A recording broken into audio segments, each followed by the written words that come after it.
Blog Talk Radio. Women have the power to transform this world. We can end crime and violence if we all agree to do one thing: share. Let's share our wisdom, share our time, share our talents, share our finances, but most of all, let's share our love. This is the Female Solution. Join me, Naima Latif, every morning, 7 a.m. to 9 a.m. Central Standard Time, as we bring you stimulating discussions about the issues affecting our lives. If you're listening online at www.blogtalkradio.com/the-female-solution, press the blue button that says follow and get our daily topics every morning directly to your email and your smartphone. Hi, I'm Naima Latif, Executive Producer of the Female Solution Radio Show. We invite you to call in 515-605-9325 and participate in this daily think tank as we examine the challenges we face and develop solutions that restore peace and harmony. We are global transformers, changing the world from the way it is to the way it should be. We are one. Wherever we live on this earth, we are one human family. On behalf of our team of radio hosts, I'd like to extend a greeting to all the members of our family, whenever and wherever you may be listening around the world. To our family in China, Ni Hao. In India, Namaste. In Japan, Konnichiwa. In Korea, Annyeonghaseyo. In Russia, Здравствуйте. In Germany, Guten Tag. In Poland, Dzień dobry. In France, Bonjour. In Spain, Hola. In Italy, Ciao. In Egypt, Ahlan wa sahlan. In Ghana, Akwaba. In Nigeria, Peleo. In South Africa, Sawubona. In Senegal, Nangadef. In Kenya, Jambo. In Israel, Shalom. In Pakistan, Afghanistan, Palestine, and Saudi Arabia, in South Africa, Assalamu alaikum. in Senegal, Greetings, and may peace be upon you all. Join us live on the on-air radio network. Call 727-731-5192. We want to talk to you. And Grand Rising. Thank you all for joining us on this Wednesday edition of the Female Solution Global Radio TV show. And we've got our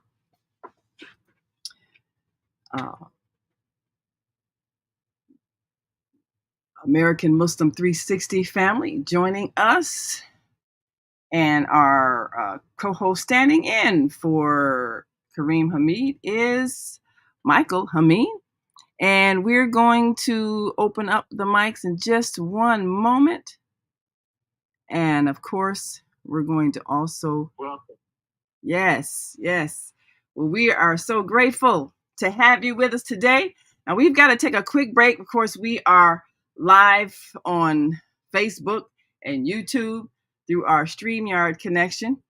And we're going to just check on a few audio issues because we want to make sure everybody can see and hear. And we've got joining us live from the UK, Zhana, who is bringing to us today a topic she's been talking about. First, we talked about what do men want. Today, we're going to talk what do women want. Today, we're going to talk about what do men want. And we've got a guest, Dr. Obari Cartman, coming in, who's been doing a series of men workshops. And of course, we want your opinion as a man because things have changed. So we're going to take a quick break and come right back. And we invite our audience to stick and stay. Don't stray away. We'll be back in just one moment. So we just want you to stay with us. And you're listening to and watching the Female Solution Global Radio TV show. I'm Naima Latif, and we've got us today, Michael Hamid, with the American Muslim 360 family. So pleased that you are with us this morning, and we'll be right back. So stay with us. Hi, I'm Naima Latif, and if you're watching this, that means you're one of the 4.6 billion people from around the world who are using an electronic device to talk to people. In these times, people are using the internet to talk to everybody. Friends, neighbors, family members, co-workers. People are on their cell phones and computers all day long. Now, if you're in business, that is great news. That means you can sell your products and services all day long and never have to leave your home. All you need is a media connection, somebody to connect you to an audience. And that's why I'm talking to you today. We produce programs, and our audience members are people who shop. They buy clothes, food, beauty supplies, cleaning supplies, home repair, transportation services, child care services. Whatever you're selling, they need to buy it. We're your media connection.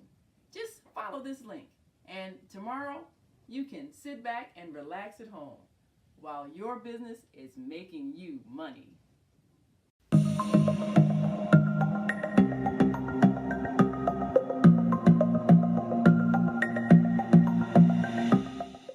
Hi, I'm Barbara.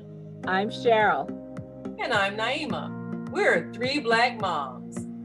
And in case you didn't notice the resemblance, we're also three sisters. We're going to be coming to you every week, sharing our successes and our mistakes as we navigate our lives as moms, wives, sisters, daughters, and of course, Black women in today's world. We'll talk about it all: race, politics, religion, economics, culture, and we'll take a look at everything from whether or not to use corporal punishment to how do you teach your children about sex. Look for our upcoming book, Growing Up Charles. It's a personal story about our lives growing up in Maple Park on Chicago's South Side. I'm Barbara. I'm Cheryl. And I'm Naima. We're three Black moms. Follow us on Facebook and subscribe to our YouTube channel, Three Black Moms.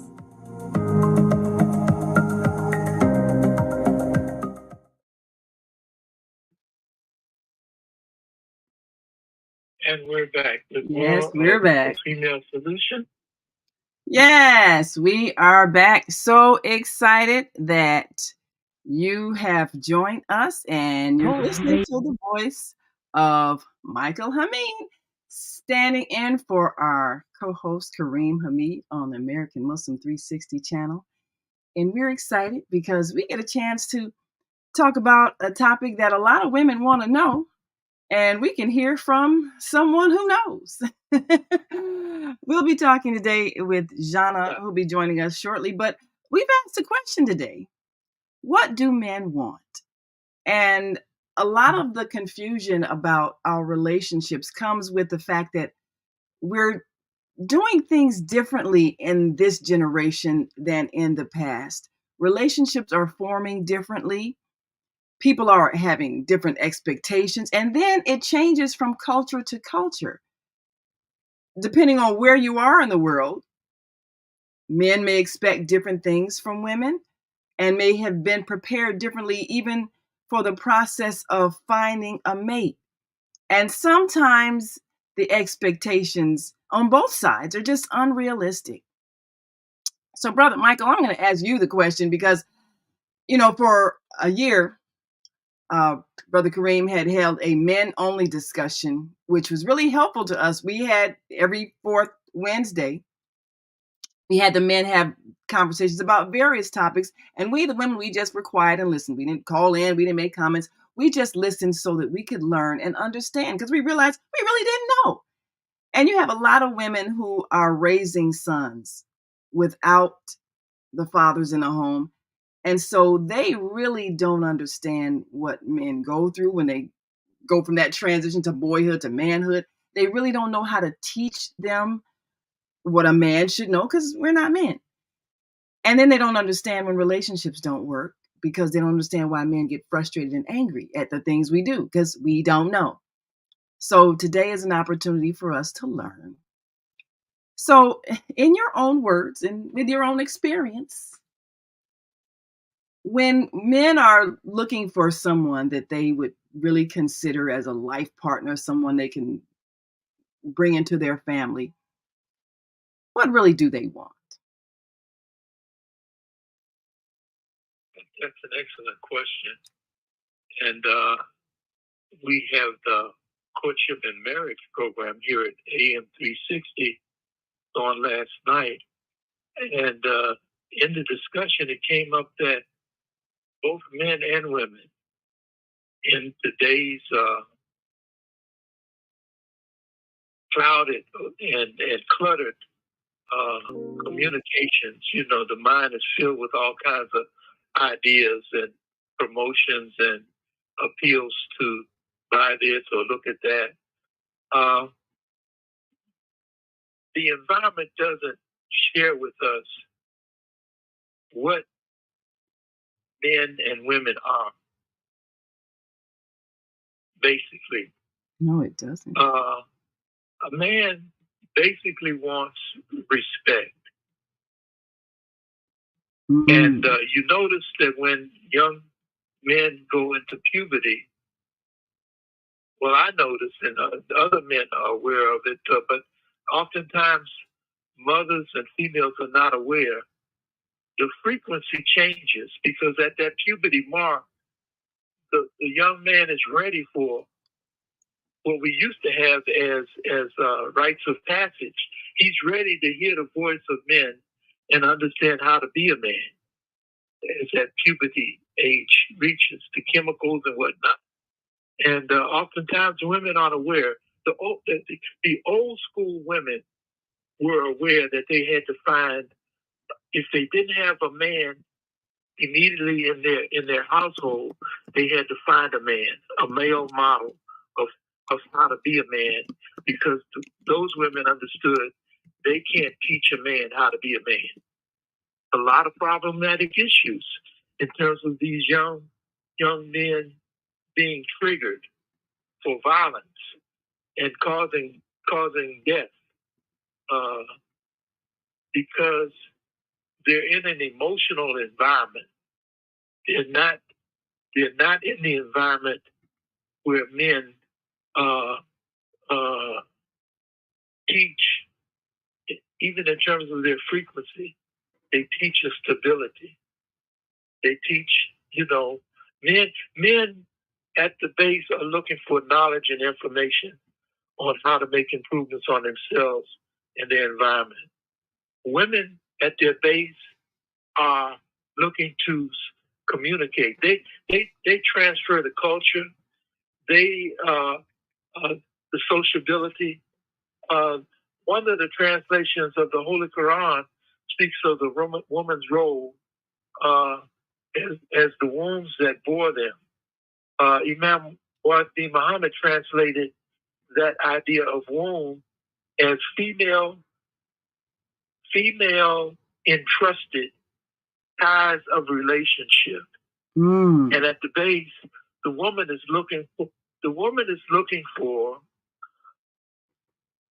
security for herself and those children that come into the relationship of marriage. This thing has been turned upside down, where women are more afraid of marriage than they are raising a child by themselves. Yes.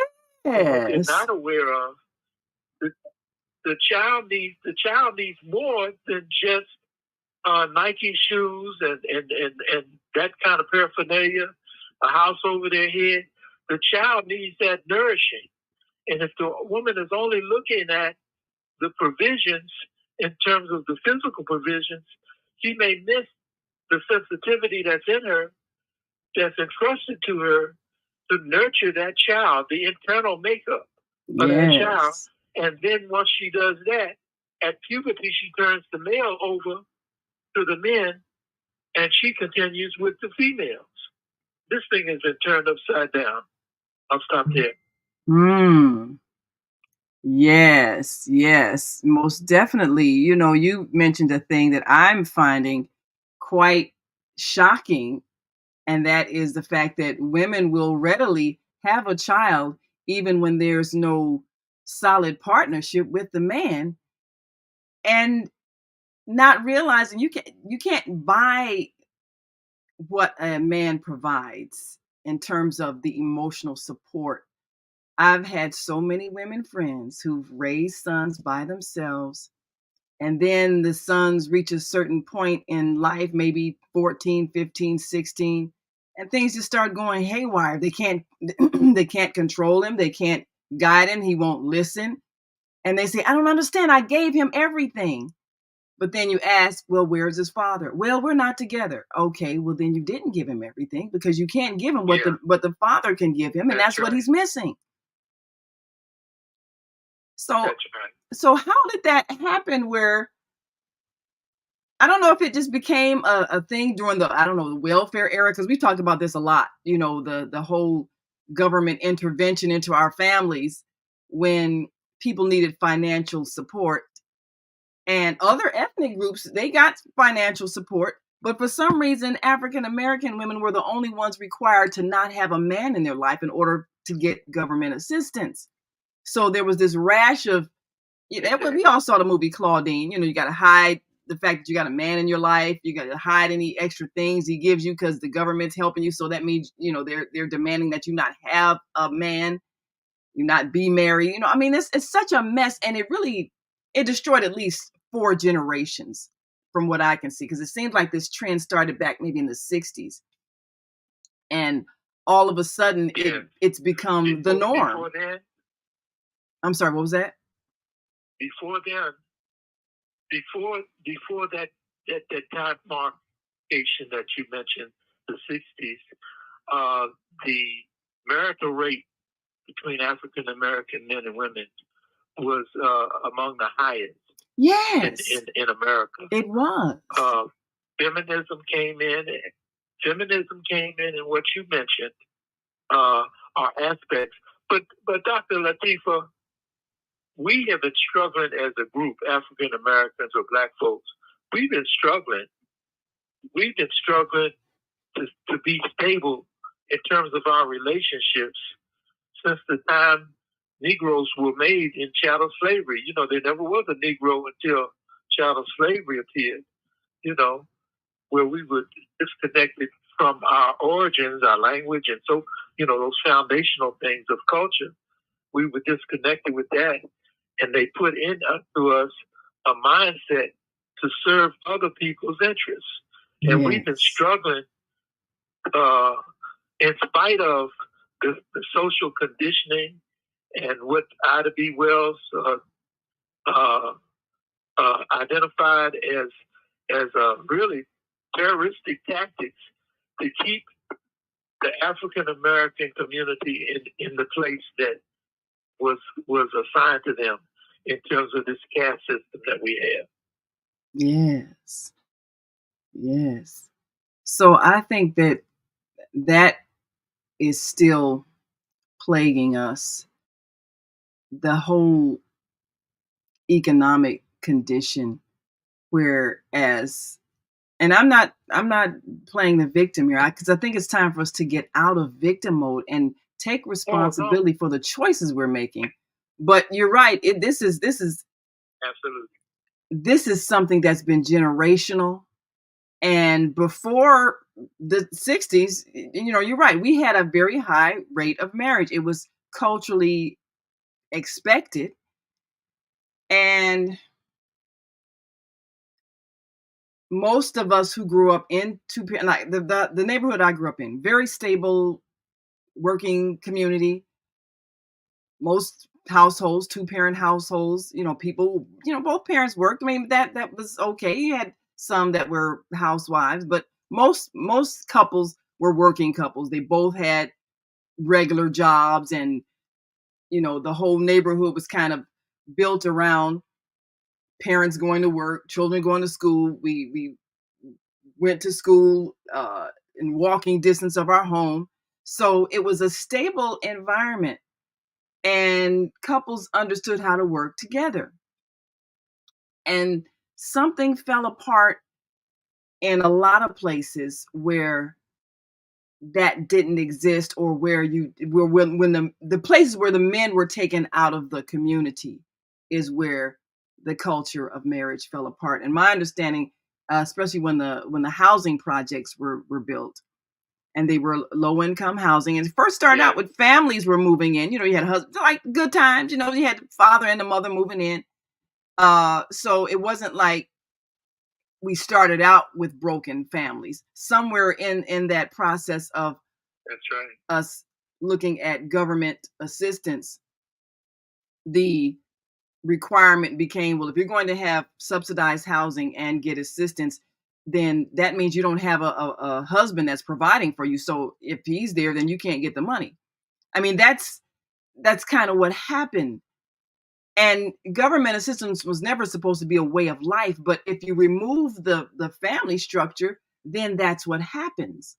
And so the whole thing with the crime, the violence, the young men without direction, all of that erupted. And then you get this jail culture, because if you're trying to survive in ways that the society has decided is illegal, then that feeds a prison system that is, of course, a business in America. And we just continue to feed that business, and the foundation is the fatherless homes. So, I've been talking about this for years. Matter of fact, that was kind of how this show was launched, with the book that I wrote, The Female Solution, and trying to reel women back into the realization of our role as the foundation of the family, which means you have to know how to select somebody who's going to be that life partner in raising your children. And every species on the planet, a female, understands that role. It's like our understanding has been broken because we've been fed this idea, well, I don't need a man.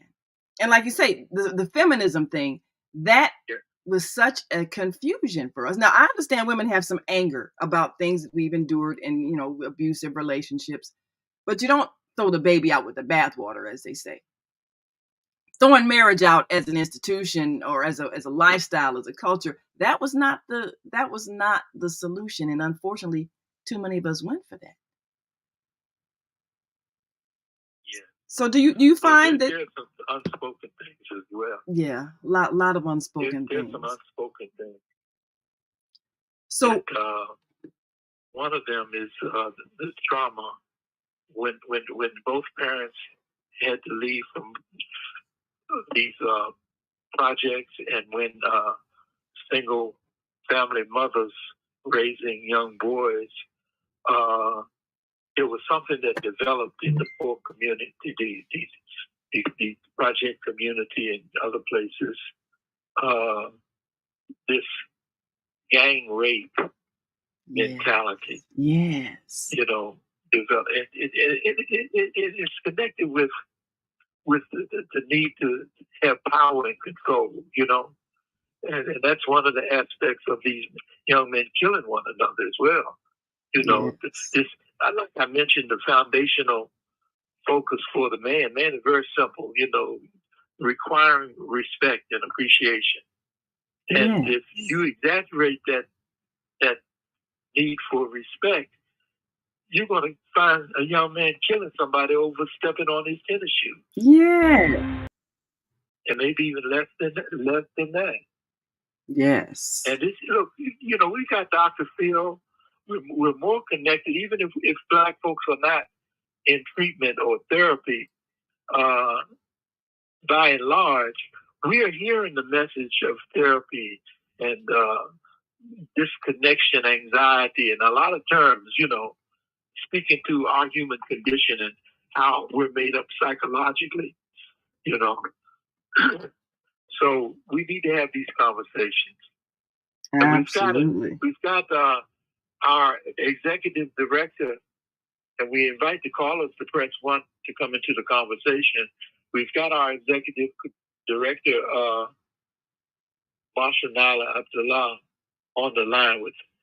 Here she is. Welcome. Hi. Well, thank you. Assalamu alaikum, Michael and Naima. Yes. Pause there. And if listening, yes. Praise be to Allah. I love the conversation, and I want to tie on to what has been said. It's for me. I would say sometimes easy to spurt out some words, and so I don't want to be guilty of that. I need to come. I need to come from the faith-based process that the human being is connected to, and see the problem. As you said, we don't want to cry victim. That I look at the severing of the ties, and praise be to Almighty God. As we seek Almighty God's help, then what is God to us? Truly, what is God to us? And where has that been placed in our lives? As well as the young men, they see the feminine in the mother, and because I had the experience of being in a household where there was no physical father in the household, but I did have to understand that there were men in the community. They were my brothers. There was this overarching process that was there always, and that was the belief in Almighty God, and that God, they couldn't grab and put God under the shirt, as my sister was telling my mother, a little joke, if I may tell you, that the mother told the son that he could not have this red bicycle unless he did such and such and such, and that God sees everything that he does. And she said that he took what his belief in God is, the Virgin Mary being the mother of God, and he got the item, put it under his coat, ran upstairs, had it on his coat, and said a prayer that God, if you want to see your mother again. Now, to some, that it is funny initially, but you understand the thinking of the child is that God is in reach. God is in, that the child can control God from an object point of view. And so we've stepped away from, and I say we entirely, because the prayer is time in right now in prayer that we can be, whether it's 5 times, 3 times, or 1 time. Prayer is necessary to the God that has no image that we can control. Now I'll stop right there. Thank you. Thank you for that. What do you think, Dr. Naima? Well, What do you think about that? I truly do agree that our base has to be spiritual, which means we understand we're all connected. It's not one person who can make a decision and not understand how their behavior is affecting everybody. And this is the guidance that we're given from our Creator. We're all one body. So we have to teach that and exemplify that. So the decisions that I make are going to affect not just me, but everybody I'm connected to. And that's what we've been missing a lot, even in our decisions or the way we raise our children, the way we even teach our children when it comes to their responsibilities once they reach puberty. Your sexuality is not just your personal business, it's how you're going to affect the entire world. Because if you're opening the door through which someone comes through you and you're not prepared to parent them, then the rest of the society suffers, because now you have a child that is going to feel unloved, unwanted, unguided, and they're going to create havoc and chaos because you were not conscious when you made a personal decision. And we have to teach these things from the perspective of what is going to happen as a result of this decision that you're making, whether it's to be intimate with someone or whether to end the relationship with someone, or rather it is how you're going to interact with the other person's family, because you need all of the members of the family when it comes to a child.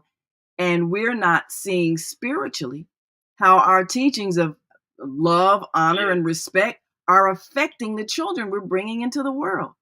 So then when we look at what the society has produced and what people are experiencing with our children, who can we point to as the culprits but ourselves? We made this mess. We brought them into unloving environments where parents had not agreed that they were going to provide a home together and be in partnership in raising this child and bringing the rest of their family to love and nurture this child. We made these choices. And I'm not blaming women, but the point I've always been making, we are at the ground level. We're at the foundation of this decision. So if we choose incorrectly, it destabilizes the entire society. Yeah. Yes, it absolutely. Does. And there are two things. Anytime a human being is willing to suffer the consequences for their actions, there's not a lot you can do with that individual until they get so far out of hand that you have to incarcerate them or kill them, depending on the level of their following that spiritual urge within them. Secondly, and I mean no disrespect, but I'm going to take this focus with the Bible, the Bible message of the fullness of the Gentiles. Now, as I understand it, that's the name that identifies basically Caucasian or European ethnicity. And when you have a situation where color is used, I know you heard, I remember Dr. Lowry at the benediction of President Barack Obama. Mm-hmm. He pointed to this issue in his benediction of, if you're white, you're right. If you're brown, stick around. If you're yellow, you're mellow. But if you're black, get back. I remember that was a way of us describing years ago this issue of color superiority and race identification, which are both false constructs. And we see the Karen and Ken phenomenon, wanted to control public spaces, and it is a scourge on us as a country and the world. The establishment of color superiority, which has no basis or foundation in Mother Nature. A black banana is just a overripened, about to be spoiled banana. There's no superiority in that. Absolutely. And you can go on and on with that. Maggots are white, but you know what we think about maggots and flies. No. So, it's really damaging us because in that equation, it speaks to African American or black inferiority, and we've got to deal with this in terms of how it affects the souls of people, and the young children having this kind of presence or focus in terms of religion. It sets up this dynamism. Well, look, I'm not going to be a sheep and follow this idea. I'm going to be a wolf, and I'm going to demand and take what I want.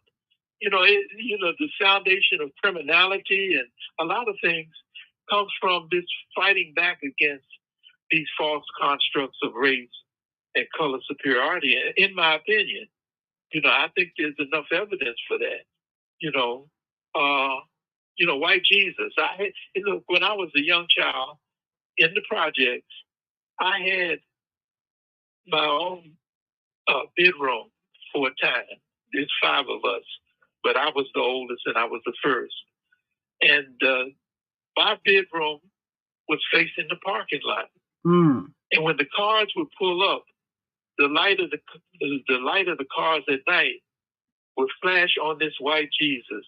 Looked like he was coming up out of the ground. That's creepy. It was so spooky. little T. I know I got little T trauma from that. I know Wow. I did. Wow. We didn't have no white presence in the project at that time. Oh my, so I the know I things was we traumatized, did. at least the little T, you know. Wow. And others have experienced, you know, things like that. You know, how do we relate? What is it? What does the soul respond to? How does the soul respond? And this has been going on for hundreds of years. Hundreds of years. You know, we can identify. You can Google. You can go to Reverend Google and Google when the identification of white people, when the identification of race came in. You know, and I'm saying Reverend Google because that idea is connected more so with the church than other religions. Buddhism doesn't recognize this. Well, you've got the Hindu people with a serious color consciousness situation with what they call a caste system, the outcasts, the underclass, they're what? The untouchables. The darker ones. Well, we know we got to talk about that because that the damaging effects of the color caste system, it's affected our relationships. And I had a friend that said they were told all the time growing up, you know, get you a light-skinned woman. But we got to take a quick break, and when we come back, we're going to talk about how that color caste system has affected us. We'll be right back after this quick break. We want you all to stick and stay. Don't stray away. We'll be back in a moment to talk about what do men want. And we've got Michael Hamid joining us, filling in for our co-host Kareem Hamid at American Muslim 360. We'll be right back. So stay with us.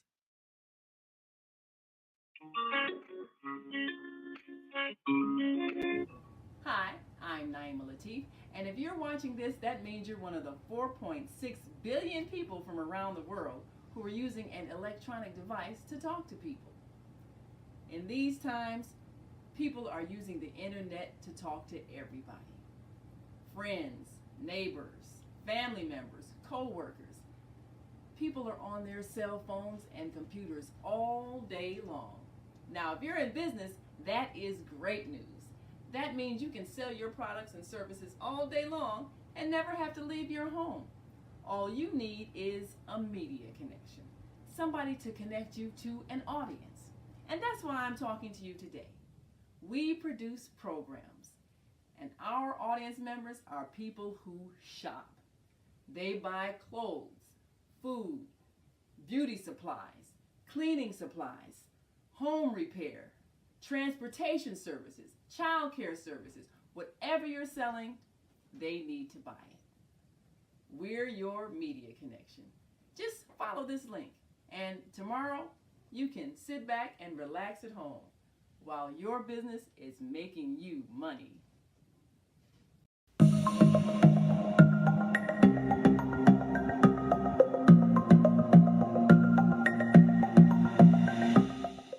Hi, I'm Barbara. I'm Cheryl. And I'm Naima. We're three Black moms. And in case you didn't notice the resemblance, we're also three sisters. We're going to be coming to you every week, sharing our successes and our mistakes as we navigate our lives as moms, wives, sisters, daughters, and of course, Black women in today's world. We'll talk about it all: race, politics, religion, economics, culture, and we'll take a look at everything from whether or not to use corporal punishment to how do you teach your children about sex. Look for our upcoming book, Growing Up Charles. It's a personal story about our lives growing up in Maple Park on Chicago's South Side. I'm Barbara. I'm Cheryl. And I'm Naima. We're three Black moms. Follow us on Facebook and subscribe to our YouTube channel, Three Black Moms.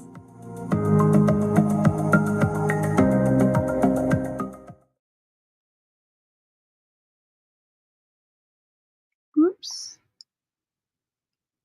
And let's see, one more. Do you worry about finances? family, health, job, relationships? Are you in pain? Do you feel stuck? If you answered yes to any of these questions, help is available. Don't worry, you're not alone. It's part of the human process. You only feel this way because you haven't mastered the voices in your head. No hype, just down to earth, solid, workable tools and techniques that you can practice daily. It's really food for the soul. Whether you want to learn how not to worry about anything, reverse type 2 diabetes, publish a book, promote your product or service, or just make extra money. Take advantage of the deal of the day. Go to zeldaspeaks.com or call 312-409-6619. Mention promo code The Female Solution and get free shipping. That's zeldaspeaks.com or 312-409-6619. Stop worrying today. Visit zeldaspeaks.com.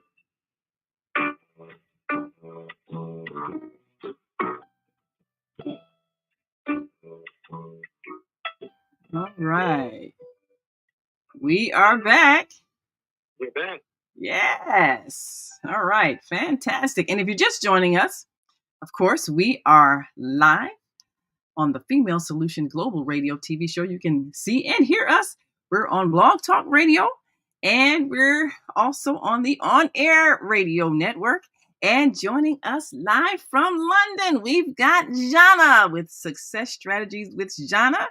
We're so excited for her to be with us. She'll be with us every first Wednesday of the month, bringing us exciting topics. And today we've been talking about what do men want? So, Zhana, thanks so much for being with us this morning with Success Strategies. So, Zhana, are you able to hear us?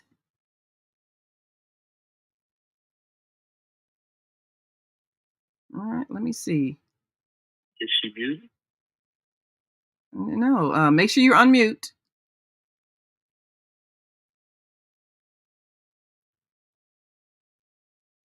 I'm not sure why we're not getting her voice. Yes, make sure you're unmuted. Turn up the volume. Yes.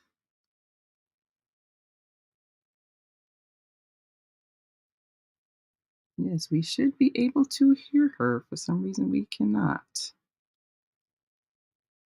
Maybe her call dropped. We'll Okay. We'll be looking for her in a moment. And at the 8 o'clock hour, we're going to be joined by Dr. Obari Cartman, who is the author of the book Ladies Man, and he has been doing a series of men workshops and talking to young men and helping them with the process of making that transformation to manhood. He conducts a rites of passage program. We'll hear more from him at the 8 o'clock hour in determining what is the impact of men today and how they are affected, many of them growing up in these single parent female headed households. But, Brother Michael, you mentioned the thing. I'm sorry, go ahead. Dr. I have noticed, and this has been for at least over a decade, but I've noticed, and it's a dynamic that we have to deal with and find a resolution for. I've noticed how the role of man in advertisements and on television, there's a specific role of the man in society that's historical, to protect and to defend, to support the socialization process that the mother she performs. And because of this focus on gender and sex identification, we see an influence of effeminate manhood Yes. being put before us. And it's a real challenge because we've got some challenging internal and external things going on that are critical issues. And we need men. We need men in terms of the identification that has historically been set. You know, what is it? What's that the song say? I just drink muddy water and sleep in a hollow log. Manhood that's willing to deal with, the nastiness, hunting game and finding strategies to bring down the bear, and animals that are more fierce than me, that have that ability. And it's problematic. I understand that there are exceptions to the rule, but when we push these exceptions onto our children in a way where their brains haven't developed, we know about brain development, and human development. When the brain hasn't developed enough to get there, and the only way that you can have a society that is, I'm just going to say the word, homosexual related, and that's both men and women, connection with the men going with men and women going with women. It's problematic for the children being raised in that environment. And when you give permission, you give permission for a child to have a choice in terms of, okay, as a boy, I wasn't, but my brother, he had kind of a fleshy chest. It could look like breasts, Mm-hmm. And if he had made the decision, well, God made a mistake. I'm supposed to be a girl, that's too soon in terms of the youngster's development for a child to make those kind of decisions. And I worked with a brother a lawyer in Selma, Alabama, when I lived there. He was working with a sexual abuse organization. And the stories were horrific of children being abused before even consciousness came on. Babies being sexually abused, And they had no idea that there was an interruption in their innocence. You know what I'm saying? They didn't have any idea because the consciousness wasn't there at the early age that they were violated. So, I mean, these, we're going to have to work these things out. God permitted them, so we got to work them out. But they're very challenging. Yes. We did a whole. We've got a caller here. Oh, okay. We'll open the lines for the caller, and we'll open the lines for the caller, and because we did a whole show on gender confusion this past Monday, which a lot of people were a little bit surprised, but that's something that's becoming an increasing issue. And we also have talked about the feminization of men, and everything from hormones in the food that's having an impact to the social environment. And when you can't have a healthy representation of masculinity, then all other kinds of unhealthy representations of masculinity arise, where there's a lot of gender confusion, and some of it's biochemical, some of it's social, some of it's as a result of trauma. Yes, there's a saying that hard times produce strong men, and easy times produce weak men. I mean, it's a challenge. It's a challenge to maintain the strength of masculinity, of manhood, when you have these soft times. And I like to use this saying that the devil is in the details, and he's certainly busy with the details nowadays. Yes. Well, let's take that caller and get their thoughts. And you're listening to and watching the Female Solution Global Radio TV show. And our filling in for our co-host is Michael Hamid at AM 360. And we've got a caller on the AM 360 line. Go right ahead. Where you calling from? Yeah, this is Brother Muhammad from the Prophet Muhammad by the way of Columbus, Georgia. I think that mothers who are under any type of revelational guidance from Almighty God of love and what time period they are still functioning in. Allah has sent this Quran and this way of life of Islam where if the parents, especially the mother, teach it to her children the roles of man, especially if she's married and she has a good Muslim husband there to verify what she's telling her son about being a protector, the maintainer, the different things, and he look at the life of Prophet Muhammad and look at some of the hadiths that deals with man responsibility and women responsibility.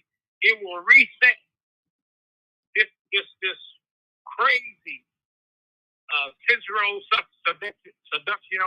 type of atmosphere that Shaitan have us growing in. And then we have to realize and accept why Allah can let her come out of you, abandon the people. So not only do you regain your proper creative character, you'll create your proper creative intelligence, etc., etc., and you pass it on to your children and go, this is something that you have to work your way out of, like Ibrahim had to walk out the fire and not get burnt. Yeah. And people never ask, well, how deep was Ibrahim in the fire? He came from the core of the world of Shaitan and walked out through the freedom in his search to find Almighty God of love and what was his whole purpose. And I think, again, education is very important, but as long as we do not separate this favor from Allah, from all the other ways of life that are out here, that is seducing our children through our women. They're making our women question what Allah has made clear in Revelation is a hint to her. Because both sexes, as we know, come out, and both genders and all these things come out of the woman. And if the woman teaches her and raises her children according to what Allah says in the Quran and her love for Allah and her love for Prophet Muhammad, and then when by the time he gets to the age of 12, then the father of the good Muslim. Muhammad, I want to introduce an idea to the audience. And again, it goes back to spirituality. And I mean no disrespect, but we know, and history rewards all research, we know the history of the disrespect for woman in her role and the unequal kind of focus that has been given. There was a time in history connected with religious philosophy or ideology that the woman didn't have a soul. And that the woman was the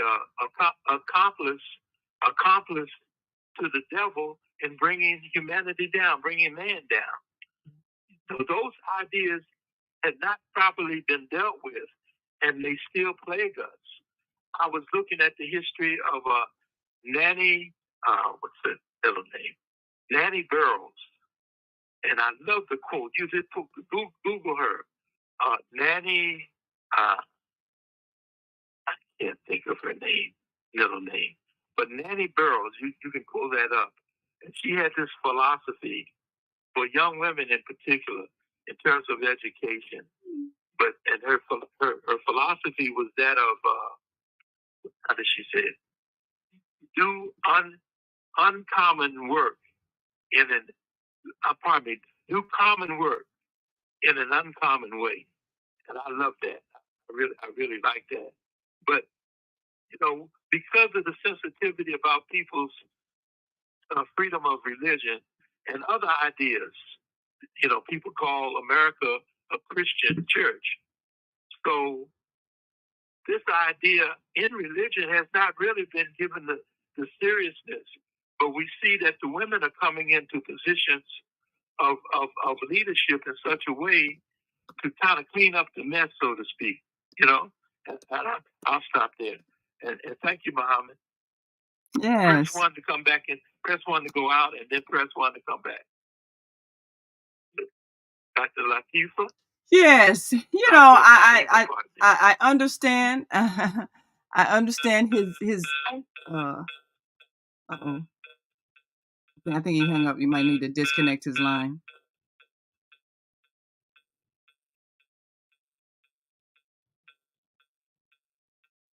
Is that on your end? I don't know. I don't think so. You figured it out. Okay. Yeah, somebody hung Praise up. God. Yes. Okay, we're good. Okay. Well, we've got another caller. Your thoughts before we go to the call? I mean, I understand his zeal. Go ahead. And everybody who's following a religion feels like that if people just follow their religion, they'd be okay. But as you pointed out, there have been a lot of distortions in all religions, and they've all been very hostile toward women, which is why a lot of women have turned away from religion. It doesn't mean they've turned away from God, but they've turned away from belief systems that say, number one, you brought evil into the world, or number two, you're second class and lower in value in the eyes of God, and all these things that are denigrating to women. And until we are able to comprehend that there is no hierarchy in God's kingdom, we are all loved and valued by our Creator.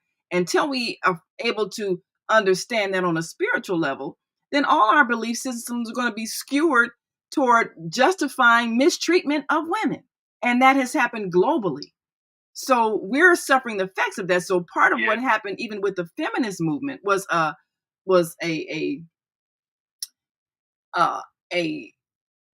attempt to undo some of that hostile treatment of women. But anytime you meet hostility with hostility, that doesn't solve the problem. So what evolved is a lot of hostility toward men. and we're seeing a lot of that. So even when you mentioned earlier about the feminization of boys, well, if women have hostility toward men, what signal are they giving to their sons? I don't like your masculinity. I'm only going to accept you if you act like a girl. And that happens in the school systems. The little girls who are nice and quiet and sit down and fold their hands, they're valued. Boys that have this high energy are treated like they're bad, they're wrong, they're constantly punished and reprimanded for being boys. Because boy energy is different than girl energy. But if all the schools have female teachers who disregard male energy or condemn it, then what are you telling boys about their masculinity? It's unacceptable. So we have that problem, and not having a balanced understanding of male and female.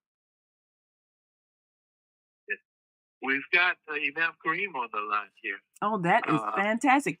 66. Come on in. Come on in. Yeah.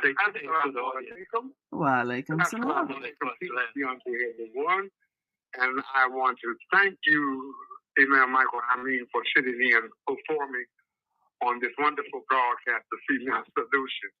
It's a wonderful platform, and we're grateful to Dr. Naima Latif for having established this platform so we can have substantive, serious conversation. Praise be to Almighty God. Putting the focus back on the family. That is where we're in shambles. We're in bad state. The idea of rugged individualism, the idea of being independent has hurt the human family.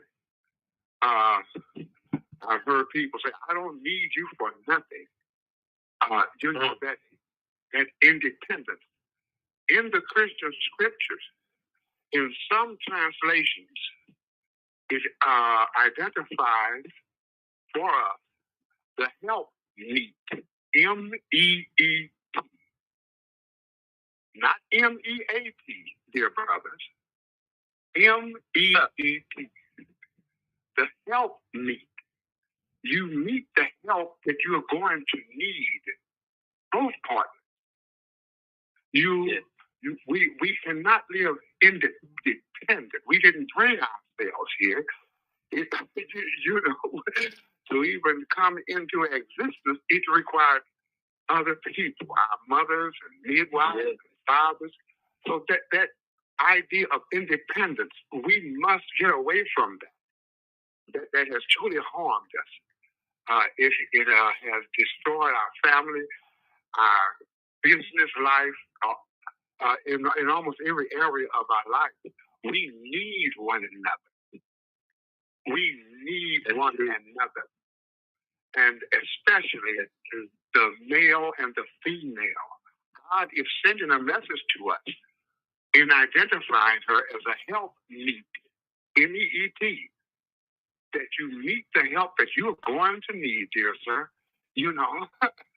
So if we can address the idea of overblown independence, I think that will help us in understanding what has happened to the family and our communities. Thank you once more, Michael Hameen, for sitting in for me. And assalamu alaikum, Sister Naima. Wa alaikum salam. Good to hear your voice. Thank you so much for chiming in today. Absolutely. Well, you know, that's a good question, though. But I'll leave you there now. well, we'll see you next week. Yes, and that was the voice of our co-host Kareem Hamid. We got to take another quick break and come back, and we will be joined by our guest, Dr. Obari Cartman. I'm going to bring in our guest, Zhana from London. We're trying to bring her sound into the conversation. And she's been talking to men all over the world and come to the realization that culturally, it does change from place to place. But you brought up a couple of things that we want to talk about after the break. And one of them is that colorization that has had such an impact on our self-esteem and therefore our relationships. And we're going to share a few comments that have come on our Facebook and YouTube channel. And we'll be right back after this break. So we want you all to stick and stay. Don't stray away. We'll be back in just one moment. So stay with us.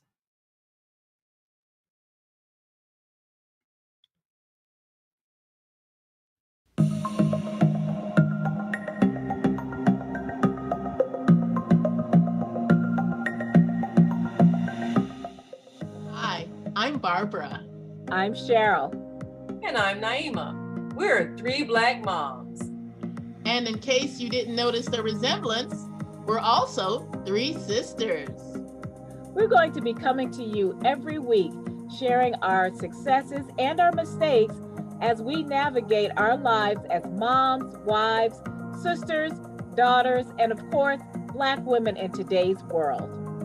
We'll talk about it all: race, politics, religion, economics, culture, and we'll take a look at everything from whether or not to use corporal punishment to how do you teach your children about sex. Look for our upcoming book, Growing Up Charles.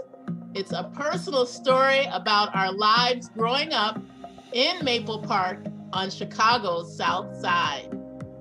I'm Barbara. I'm Cheryl. And I'm Naima. We're three Black moms. Follow us on Facebook and subscribe to our YouTube channel, Three Black Moms.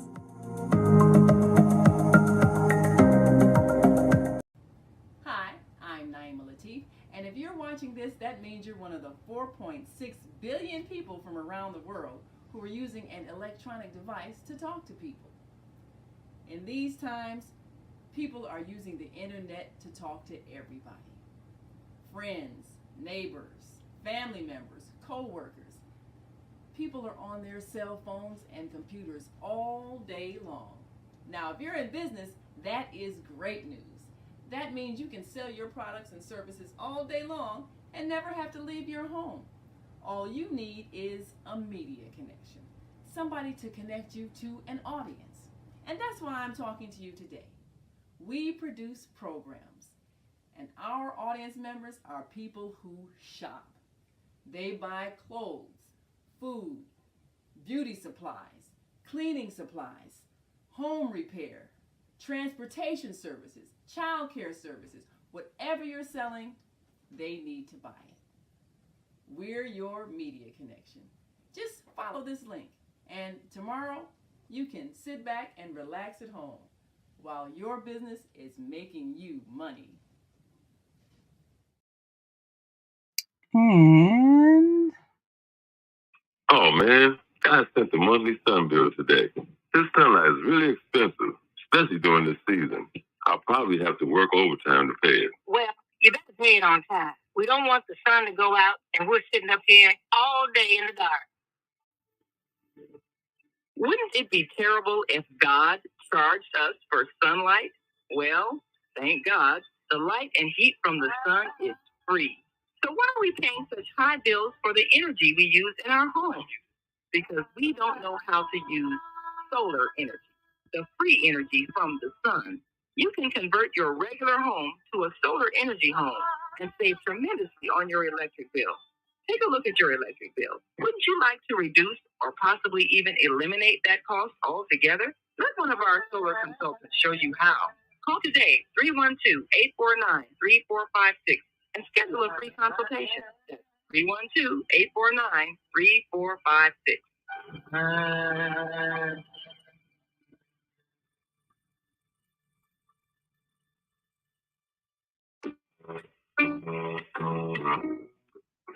Hi, I'm Naima Latif. Join me and my co-host Kareem Hamid every Wednesday morning, 7 a.m. to 9 a.m. on the Female Solution Radio Show, as we explore that relationship that is the foundation for our society, the relationship between men and women, husbands and wives. Join our discussion as we seek to repair broken family ties and rebuild our community. Listen online at www.blogtalkradio.com/the-female-solution. Call in and comment 515-605-9325. Press 1 to speak to our host. Or you can join us live on Facebook at www.facebook.com/the-female-solution. And we are back. You're listening to and watching the Female Solution Global Radio TV show. I'm Naima Latif. And as always, we appreciate you. You can call in 515-605-9325, or you can call in our American Muslim 360 line at 515-605-9891, or you can call in on the on-air radio network at 727-731-5192, because we want to hear from you. And today we're talking about, what do men want? We've got a few comments from our viewers who will bring up on screen. And thank you, Michael. And we've got a comment from, yes, we are back with our American Muslim 360 family. We've got some comments on screen. Viana says, Grand Rising Sister. Thank you, Michael, for your wise words. Yes, see, you're appreciated, Brother Michael. Yes. And our Monday morning mindfulness host.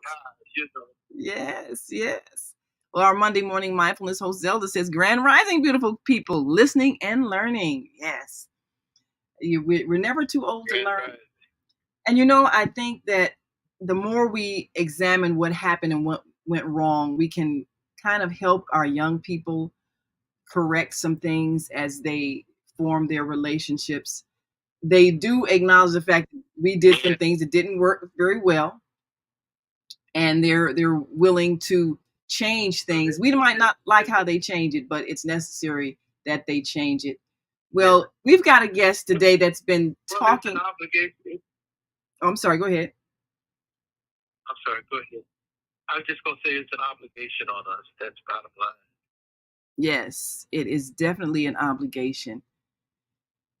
And we struggle so much with the confusion that has been such a part of our upbringing and this society. But it is important for us to make some changes. And we've got a guest that has been really a powerful voice in helping us to hear the voices of young men. And if you have a son, you may want to tune on in and even go to his website. I believe it's drobaricartman.com. And one of the things that we've observed is that this generation of young men, they have had to endure a lot of pain and suffering because of our absence of understanding. And sometimes they're angry, and they have a right to be angry because we are, in fact, confused women. And Dr. Obari Cartman has been going through the process of helping young men express their thoughts in his workshops and in his book, realizing that so much of what we're doing is a result of the confusion that we have heaped upon our young boys. All the things we've talked about, everything from the feminization of young men to the removal of the fathers in their lives, to the extreme punitive ways they're treated in the school system. And so now I want to bring to you our guest today, the author of the book, Ladies' Man, Conversations for Young about manhood. And this is what we want to know. What do men think? As we bring to the stage today, Dr. Obari Cartman. Thank you so much for joining us today on the Female Solution Global Radio TV show. Good morning. Thanks for having me, Mama Naima. Well, we appreciate you so very much. We really do. And I've read the book, of course, and I always recommend it. Thank you very much. Appreciate that too. But I think that a lot of women, especially the ones who are raising sons by themselves, they make a lot of mistakes, and they're not aware of the impact of their decisions on the lives of their sons. They're like our brother Michael Hameen, who's co-hosting today, has talked about, women think, well, if I buy you things, I bought you everything. Why are you rebelling at age 14, 15, 16? You're not listening to me anymore. You're talking back to me. What is it that you hear from young men? What are some of the common frustrations that young men express? I would say I heard the word effeminization earlier. And I think that there's certainly confusion around roles and principles of manhood. One of the things that I'm also more concerned about, equally concerned about, I'll say, is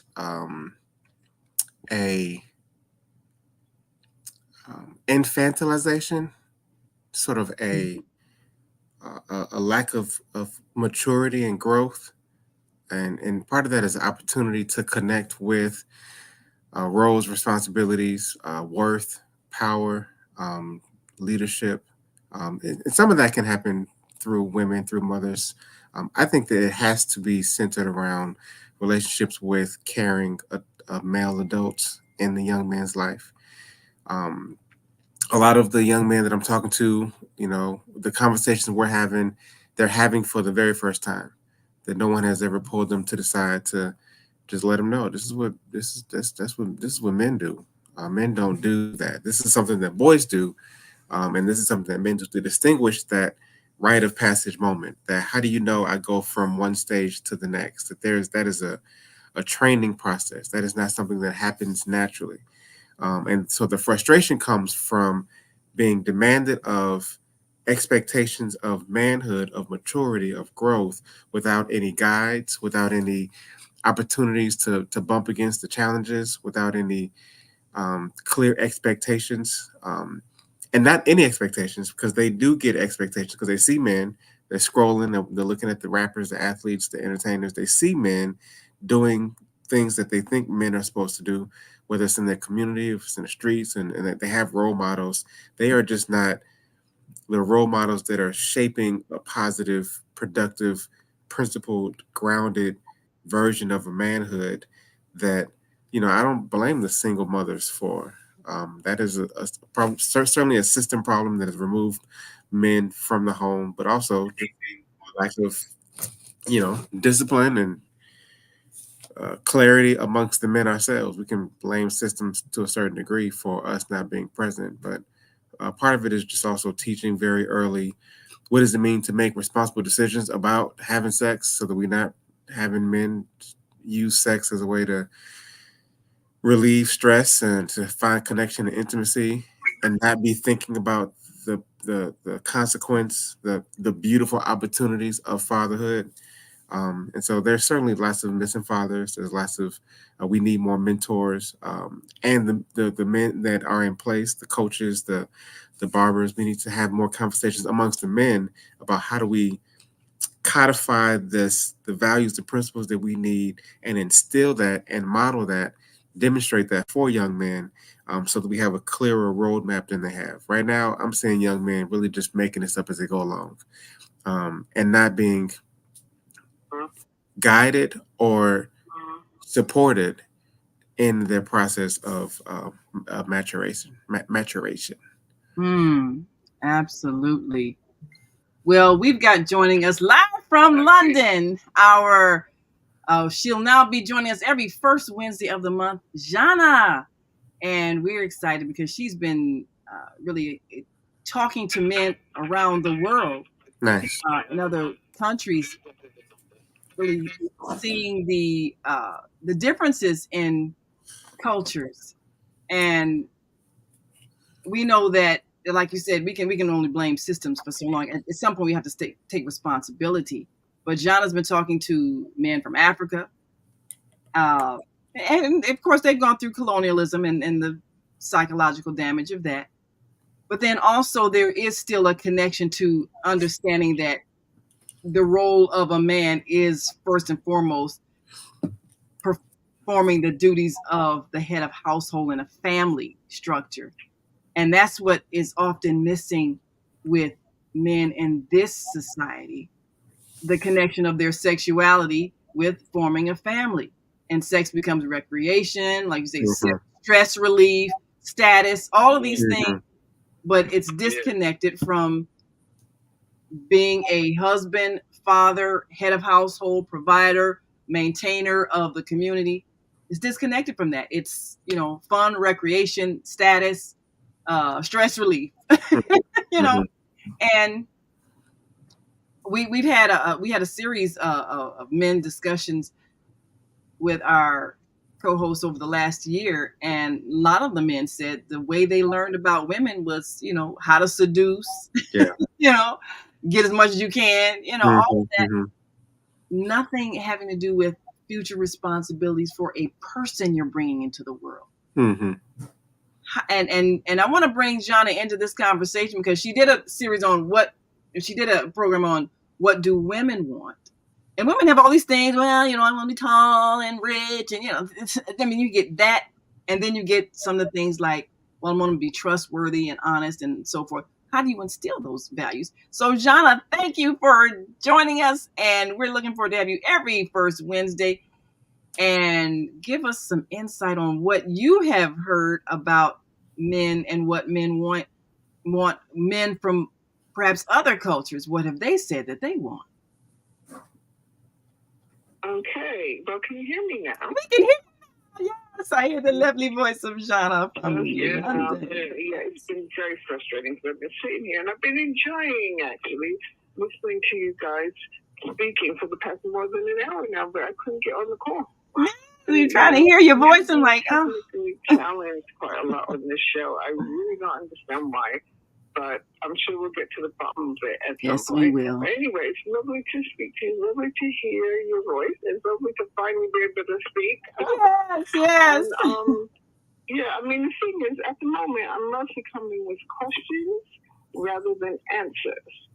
So, I mean, I could tell you some of the things that I've heard people say or I've read.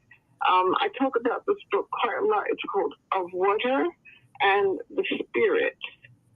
And it's written by a guy called Maladoma, and it starts with his childhood. He grew up in a situation where his grandfather was a very, very powerful and respected shaman. And then his grandfather died, and he got sent to I guess you'd say the divinity school. And his grandfather had said to him something terrible was going to happen and I can't protect you. And then, so he's talking about colonialism and what was actually done to people. And I think certainly in the States, I don't think that we really know much about colonialism at all and what was done to people in Africa. So it's fascinating. And then, I mean, I'm not going to say much about it right now because of lack of time, but he was basically tortured for years by priests. All the stuff that has come out about the Catholic Church in the past however many years, that was all happening in Africa as well. There's that. And then he came back to his community, and the only way he could be an adult in his community was to go through initiation, which was very dangerous. And the people in his community were saying to him, don't do it because you won't survive it, you'll die. Oh, wow. But he decided to do it anyway. And he's a man after my own heart, right? He thinks something is right, he's going to do it. Wow. So there was talks about that. But basically, that helped them. Earlier you guys were talking about rites of passage. Yeah? Having that process helped them understand what it meant to be a man in their culture, what it meant to take on male responsibilities, adult responsibilities. A lot of our men have been infantilized, as I think you guys touched on earlier as well. Yeah. And as far as I'm concerned, it goes back to slavery. Keeping the black man was seen as a threat, and therefore they had to keep them infantilized in order to keep them from being dangerous, from being a threat, because black men were seen as a threat by the patriarchy and particularly by the white supremacists. Black men were seen as a threat. So how do you control that threat? How do you make things safe for white people? You have to control them. You have to treat them like children. You call them boys. And I mean, it's nothing new. A lot of people have written about this back in the 60s and 70s. People were writing about this, about how, a black man could not be considered a man. He had to be considered a boy. So there's all that stuff that goes on. And I think that the sexual, what is it called? The sexual... revolution? Irresponsibility. Oh, irresponsibility. Yeah. We're talking about a situation where people were told who to have sex with by the slave master. The slave master would say, well, go with this man or go with this woman. And they were required to do so. And my cat just decided this is a good time to pester me now to feed her. Thank you very much, sweetheart, but you're going to have to wait. Yeah. Love they you, were told to sleep with because the slave master wanted certain people to be with certain people. And that kind of mentality is still there, where the men didn't have any responsibility for the children. They just slept with who they were told to sleep with and had no responsibility for the children. And so, these patterns go very, very deep in our experience as people in the diaspora. It's not just African Americans I'm talking about, but the same thing happens in the Caribbean. Yes. And even someone like Bob Marley, for example, he had children by lots of different women. And that's part of a pattern that we still continue to see, unfortunately. So there's a lot of that. I always say this, we have a lot of healing to do as African people, as people of African heritage. We have a lot of healing to do. One day soon, Jude, who runs the Black Cinema Club, I've asked him to come on, we might do a recording and talk about, because he has a lot of cousins in Nigeria. So at some point he's going to come on and he's going to talk about what are the expectations of a man in Nigeria, what's expected of a man, and also what does a man expect? What does he want for his future? What does he want for his finances? What does he want for his relationships, his marriage, his children? What are the values and how are they the same in the West as they are in Africa, particularly in Nigeria? How are they the same and how are they different? Some of our cultural traditions still survive. Others do not. Yes. But make no mistake, the Western system and the Western system of slavery, it has impacted a lot of places. They did a lot of damage to the Black family, and we're still having to repair that damage now. Well, that's true. But something Michael Hameen said earlier about the fact that marriage, even with all of that, after slavery, African American people had the highest rate of marriage than any other ethnic group. So that was something that we repaired. But did the habits change? I got a question for Dr. Cartman, who's been doing, I guess, rites of passage kinds of things for people growing up in this culture. What do you include in your rites of passage as a way of them seeing what the responsibilities of a man are? Well, connected to this idea of family, it's important for me to try to help young people position the family responsibility as a power decision and not a romantic decision. When you think about what we're up against and what it takes to repair, the beginning of us becoming more organized and structured, I think, has to begin with the basic element of family cohesion as a strategic piece in sort of this movement back towards reclaiming and rebuilding our communities. So we talk about, before we get into the healing work, into the repair work, we just spend a lot of time talking about what we're up against, helping them understand, unpack, develop systems analysis. A lot of them are kind of just like distracted. Our opposition has gotten really sophisticated in creating the comforts and the conveniences and the distractions. And so we all scroll all day, and so many dings and whistles and influencers and chatter and drama, so many things that keep us kind of preoccupied. And so it makes it hard to pause for a moment and just look around and see what's happening to us. So when I go in there, I can come in and say, we losing bad, bro. Like this is not a time for us. We as a people, we as Black men, we are losing. And I try to sort of tap into that competitive edge that men come with, that we express often through sort of the symbolic wins of sports, or right now we got rap beefs, right? So people can understand sort of the Mamba mentality of Kobe Bryant, or the debate between Michael Jordan and LeBron James, because they compare their competitive spirit. They say, no, he wants to win real bad at a game. But to take that same desire to win, to be the best, to be the greatest of all time, to distill that into a desire for us as a people to win, requires a shift in priorities.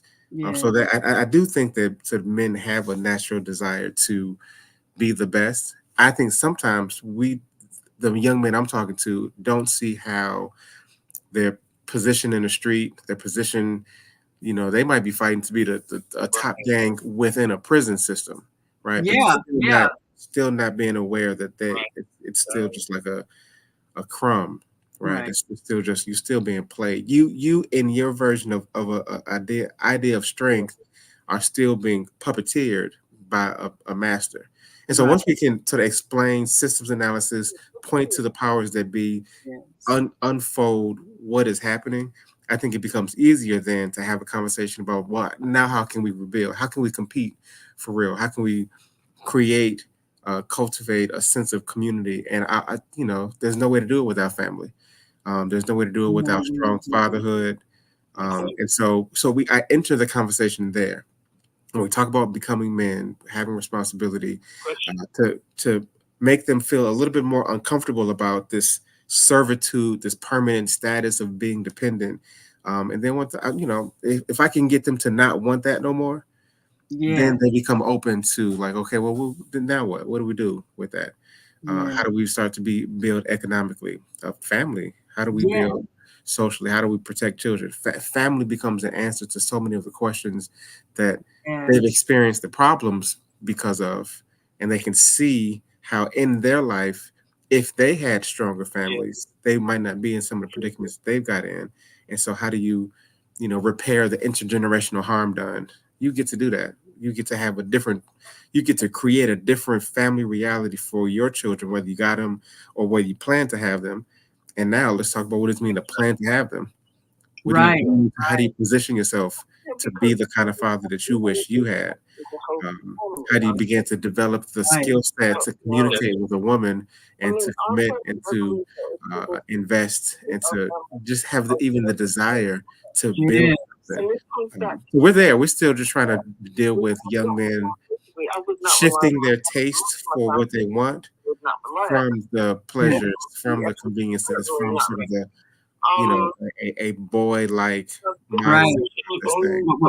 Hold it up for just a second. I think you got a couple of responses there. So you were saying, Zhana, and then Michael's got a question.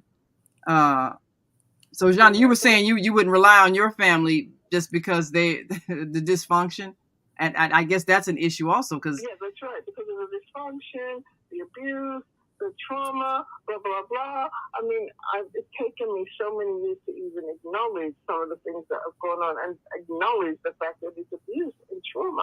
It's taken many, many years. We were talking about this the other day in Black Cinema Club because I didn't grow up thinking I'm being traumatized. It took a long time for me to get to that point. And a lot of us, part of the problem as well is that we won't talk about it. Yeah, I think that, you don't know that's what it is. In our families.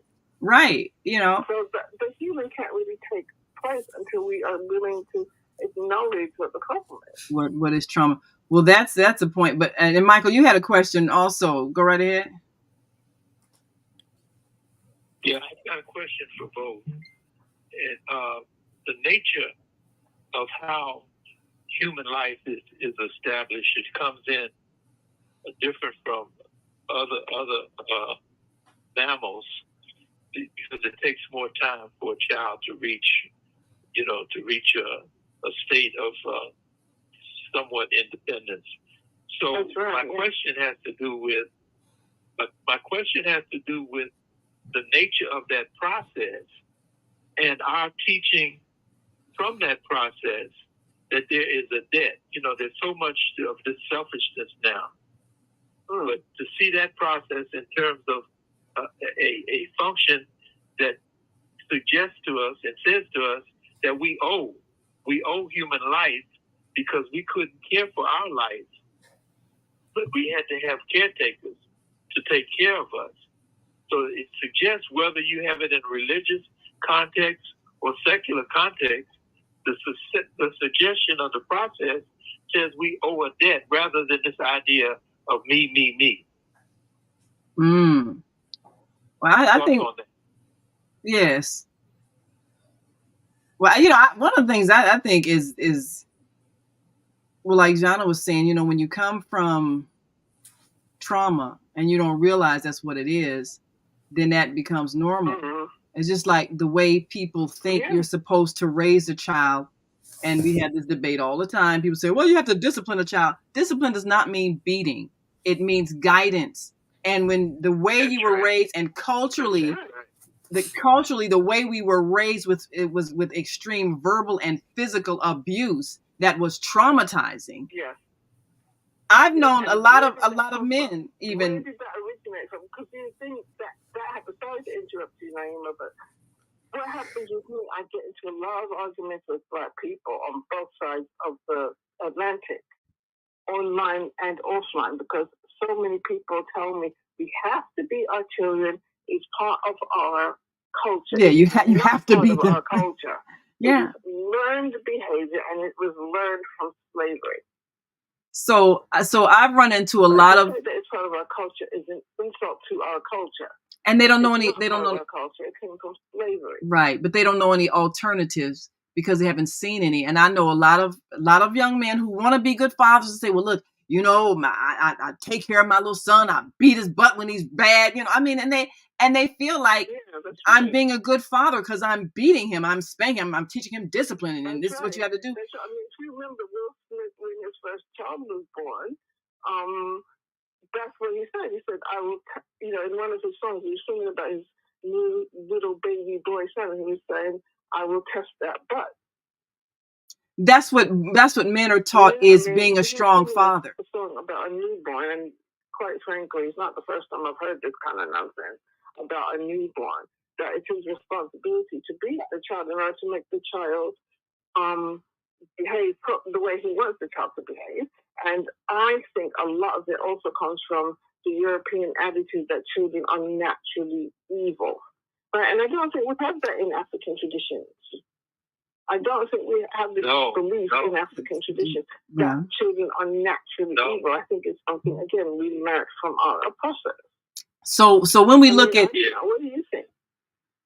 Well, you know, and Dr. Obari Cartman, of course, has been giving us some insight about how a lot of the experiences of our young people is affecting their behavior. But I think we have an opportunity to change a lot of what we have done. We've done some good things and we've done some horrible things. And we have to be able to admit the good that we did. We've done a lot of good, but we also caused further damage as well. Yeah. There's more of a need for repair. And so that means... if our children behaving in a way that we don't like, I mean, in nonviolent communication, we say that everything we do is done in order to meet a need. Yeah. And everything that everybody else does is done in order to meet a need. Right. So we're not doing it because we're bad or because we're evil or because we don't listen or, if we're not listening, that means that there's a problem there. That there's a need that's being met by not listening.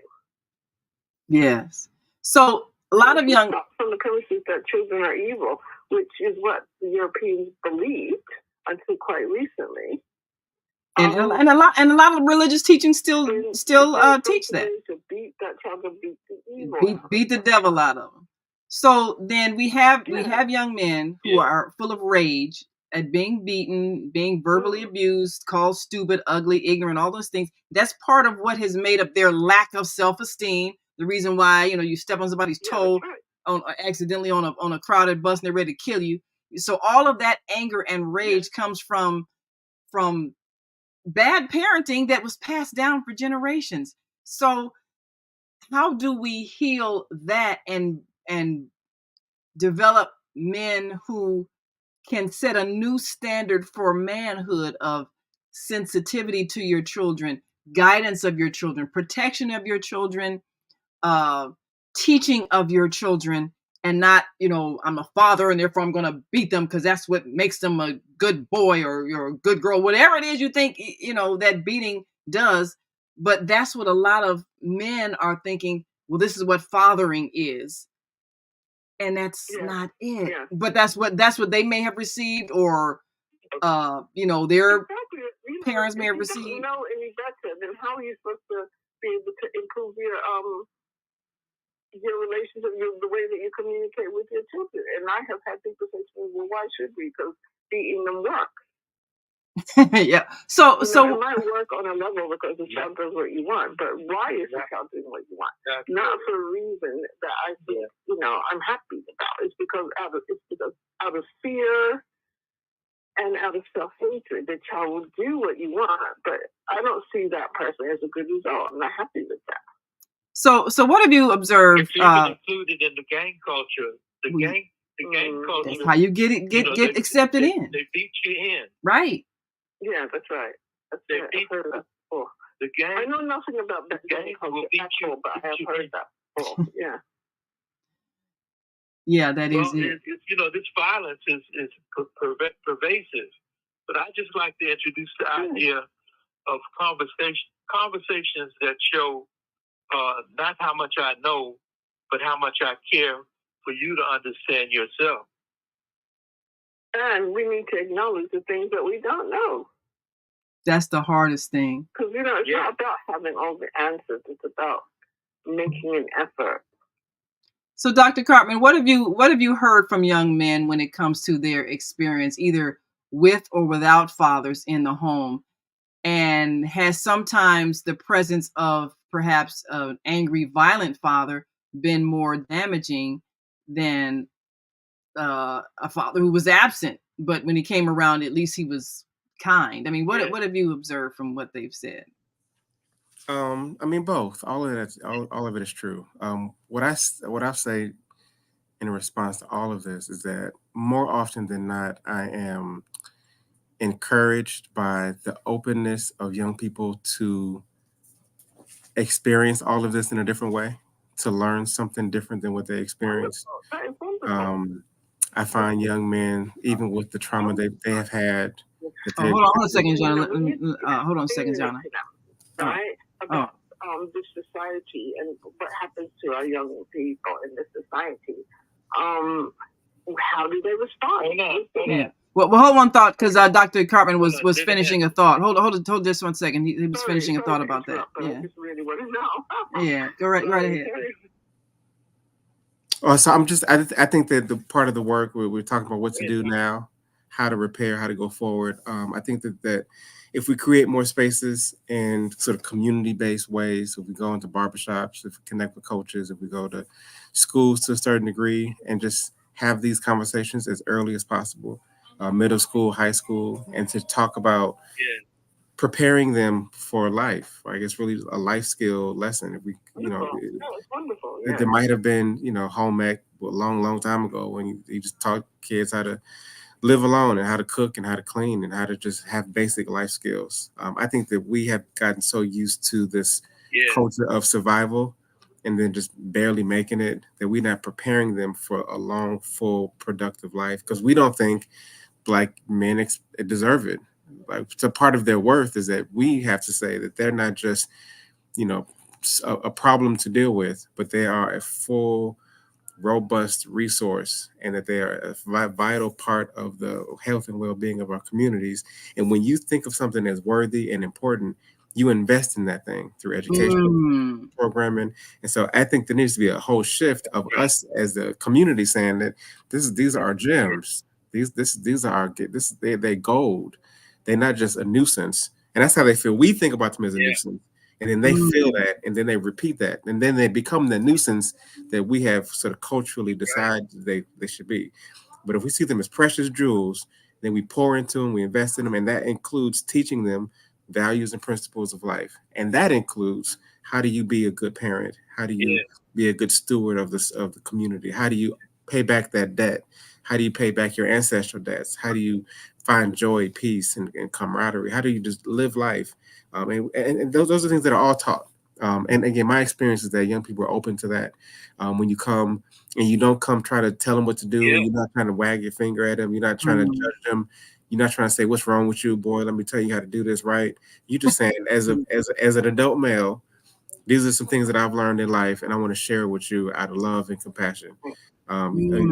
If you're ready for it, here it is. If you don't want it yet, then I'll come back to you when you're ready.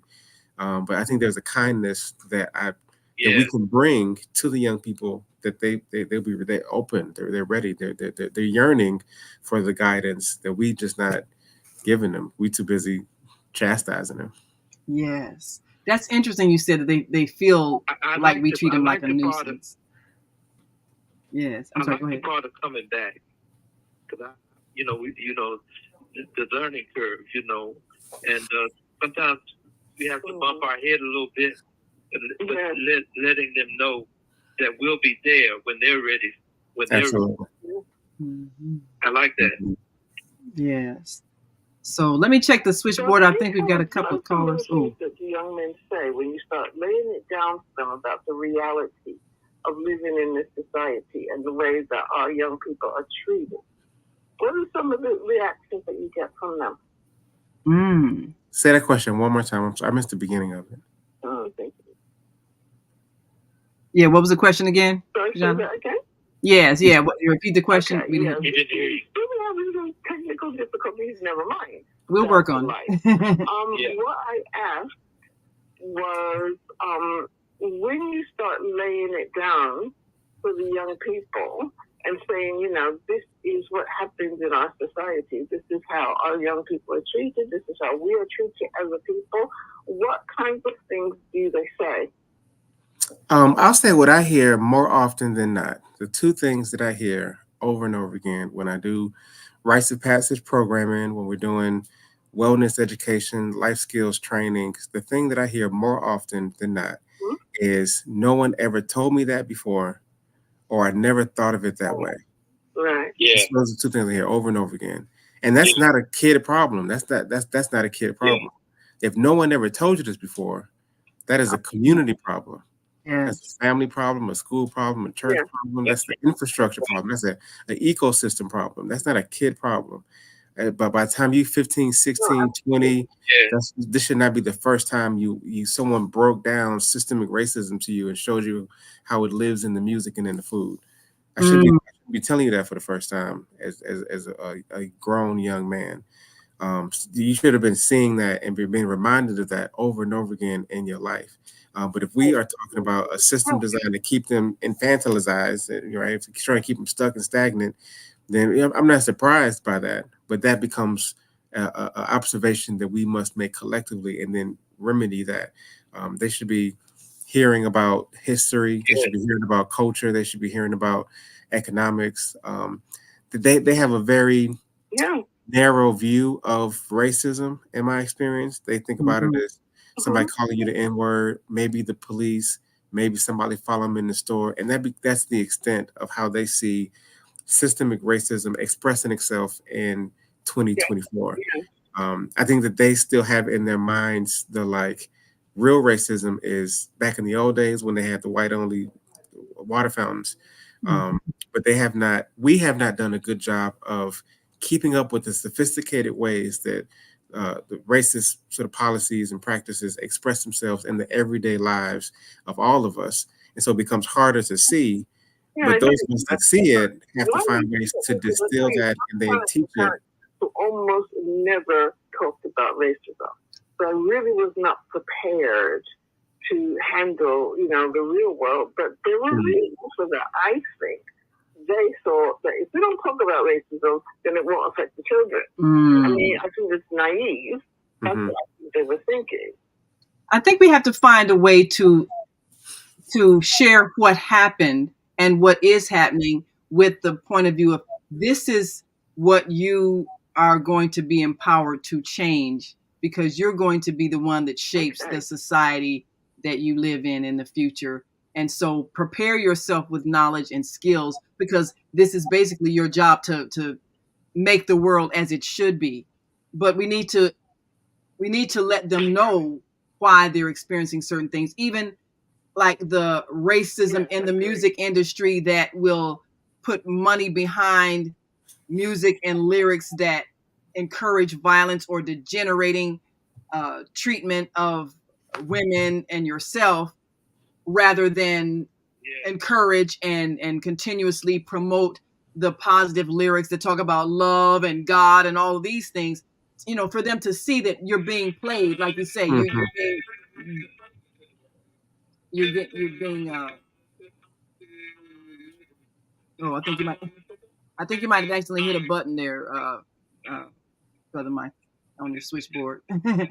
But one of the things that I even observed in high school students when I was teaching, and I was listening to some of the lyrics that they were, had in the earphones, they listened to it, and they said, let me hear what you listen to. And it was so horrific, I nearly burst out in tears. I'm like, this is what they're being programmed in their brains, and they don't know that this is part of the racism to steer you towards self-destruction, and then steer other people toward success and control control of finances and industry and manufacturing, and they're steering you in a way that is guaranteed you're going to feed the prison system. Do you see that? So, like you say, if nobody ever says it and it's never discussed, and they're not empowered to change it by the decisions that they make. First of all, I'm going to make a solid family decision. It's like you said, none of this is going to be fixed until we fix that foundation, which is the family. And if a young man understands his decisions of who he gets involved with on an intimate level and how that manifests for his future, then he can make better decisions. I know too many young men in their 20s that are already in the system for child support, and all with somebody that they didn't really want to be with, but now she had a baby and now I got to pay. Well, all of that was in your power to control, but nobody told you that. Yeah. So there you have it. And we've got a couple of callers on the line as well. They want to chime in, but what are your thoughts about that? I think that young men are probably aware that they can get someone pregnant. It's not like they need someone to tell them that. I'm sure that they told that, but still, there's irresponsible behavior, and I personally think that goes back generations because of the oppression, the oppression, things to do with slavery. It's very, very deep-seated pattern. Anyway, that's my opinion. I mean, self-management of one's sexual impulse is at the foundation of what is going to happen with the rest of your life. And now if you teach that to girls, but don't teach that to boys, that's still not going to work. All of us have to understand we are building a future. We're building a community. We need you to make decisions that are going to strengthen the collective. And that is an understanding that has to be taught before puberty, before your hormones are out of whack.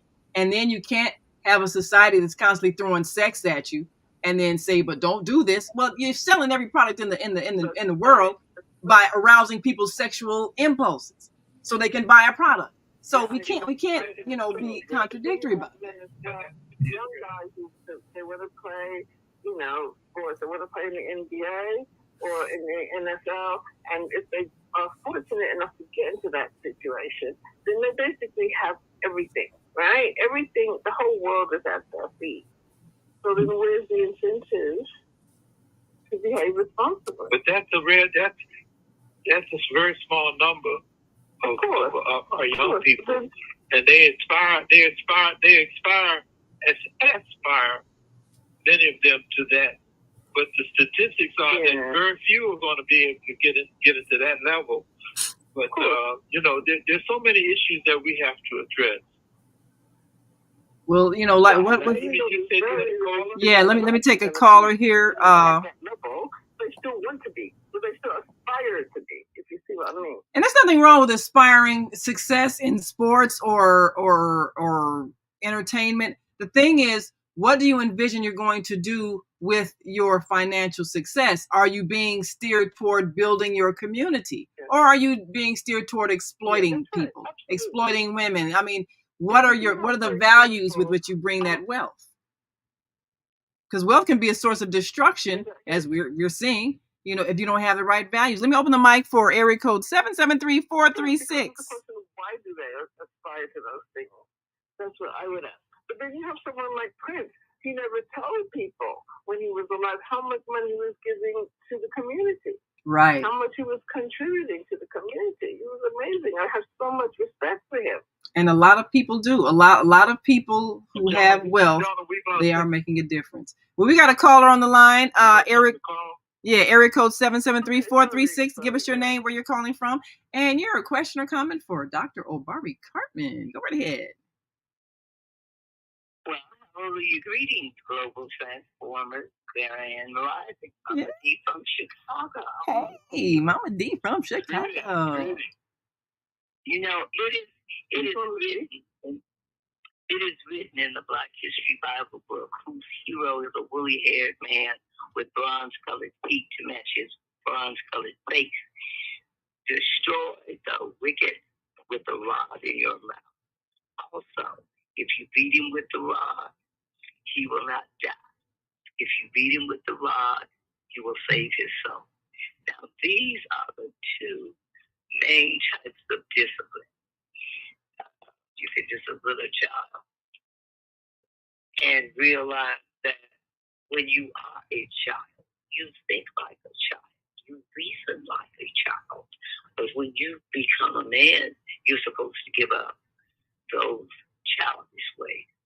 But too many men have been raised up with social wild oats and use sex as recreation instead of sex with responsibility.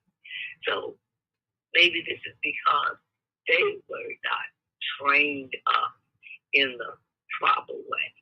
So I think that if they got in touch with a child that is in them and parent that child, take an honest look at that child and parent him, parent yourself, I think you'd have a different perspective on how to parent your children.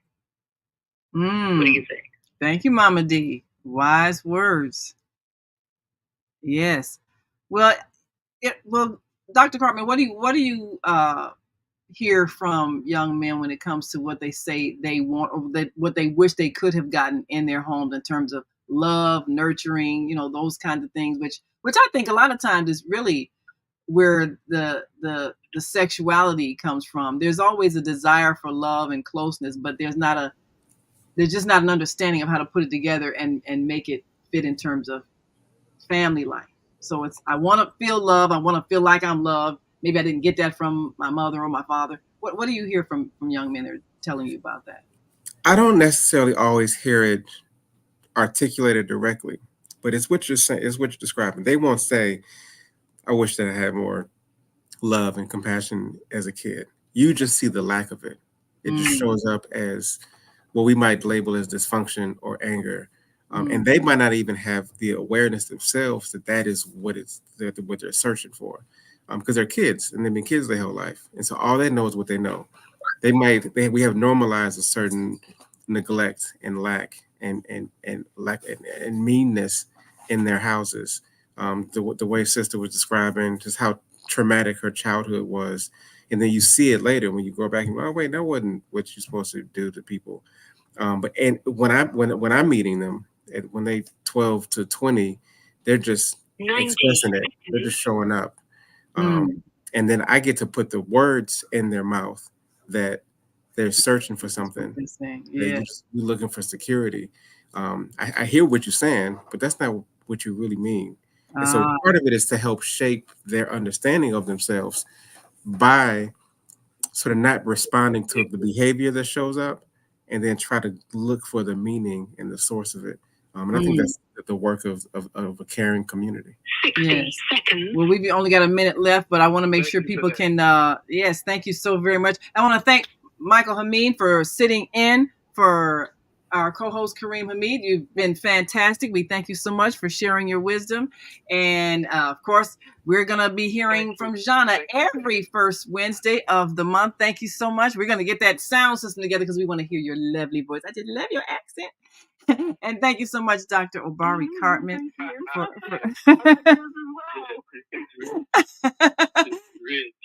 Yes, absolutely. Now, yes. So, Dr. Cartman, give us your website address. Thank you very much. Our callers, and particularly our guests and our co-host. Yes. And I will be back. All right. June. God, all right. Already. Yes, time flies. We'll see you then. Thank you so very much. And it's drobaricartman.com. Yes, that's right. Yeah. So thank you for having me. It's been a lovely conversation. Look forward to seeing y'all again soon. All right. We'll see you soon, and enjoy the rest of your day, and continue to be a source of light for those who might still be in the darkness. We'll see you next time. We've come to the end of our show today. If you missed any broadcasts, go to our website for the audio and video archives at www.thefemalesolution.com. On behalf of our team of radio hosts, I'd like to thank all of you who participated in today's discussions. And to our global family joining us from all around the world, we say thank you. To our family in China, xie xie. India, Zhanyavad. Japan, arigato. Korea, kamsamnida. Russia, spasiba. Germany, danke. Poland, dziękuję. France, merci. Spain, gracias. Italy, grazie. Egypt, shukran. Ghana, madasi. Nigeria, eshe. South Africa, Ngiyabonga. Senegal, Jared. Kenya, Asante. Israel, Toda. Pakistan, Shukriya. Afghanistan, Tashakur. Saudi Arabia and Palestine, Shukran. Assalamu alaikum wa rahmatullahi wa barakatuhu. Thank you, and may peace be upon you and the mercy of God and God's blessings.